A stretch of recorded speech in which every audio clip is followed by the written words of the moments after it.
A FEMA manager told relief workers in Florida to not help homes with Trump signs. What's wrong with that?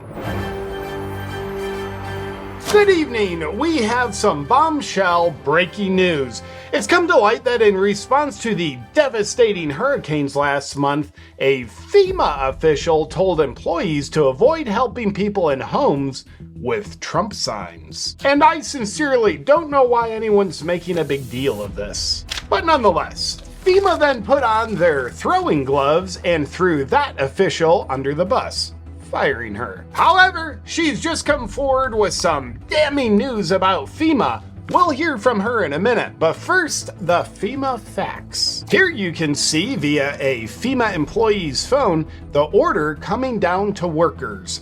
Avoid homes advertising Trump.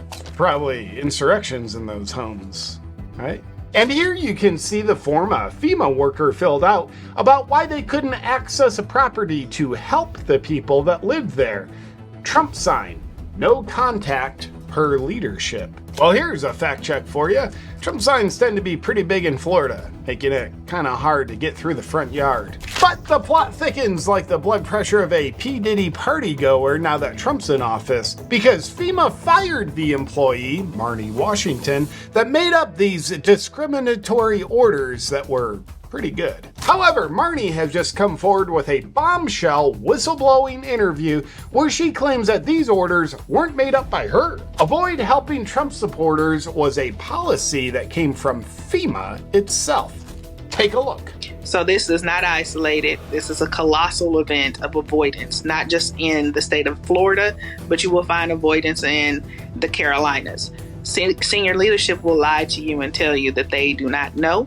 But if you ask the DSA crew leads and specialists what they are experiencing in the field, they will tell you. Demand for FEMA to give you those incident reports. This just in! Fact check. Discrimination is not discrimination if it's against Trump supporters. Biden's America is still alive for a couple more months. Now, to all the citizens in Florida and North Carolina who suffered needlessly because FEMA, that you fund with your tax dollars, refused to help you, perhaps this can be your tyrannical persuasion to help you see it'll be a good idea to vote Democrat next time. This just in! Tonight's episode is brought to you by Awaken CBD. Feeling a little stressed out, unwell, de-energized, poor sleep? Well, quit acting like FEMA towards yourself and don't withhold aid any longer. Get Awaken CBD at awakencbd.com. It's the Trump of CBD. Now, back to the program. As it's come to light that FEMA politicized their rescue efforts, may we remind you that during the hurricane devastation, FEMA discounted any criticism of them as just crazy people trying to politicize the hurricanes. And according to us, that's still true. And we in the media repeatedly told you that anyone saying that FEMA was withholding rescue efforts was just spreading dangerous information.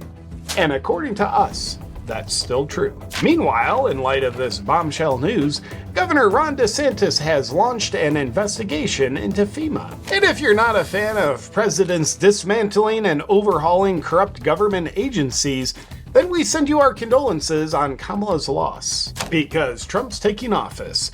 And we suspect FEMA, who instructed workers to avoid helping those with Trump signs, may not be enthused about it for some reason. That's it for this bombshell on FEMA corruption. If you didn't see this one coming, we'd like to remind you to make sure to feed your seeing eye dog tonight. As long as he's not a Trump supporter. If he is, FEMA would rather have you starve him to death. Good night.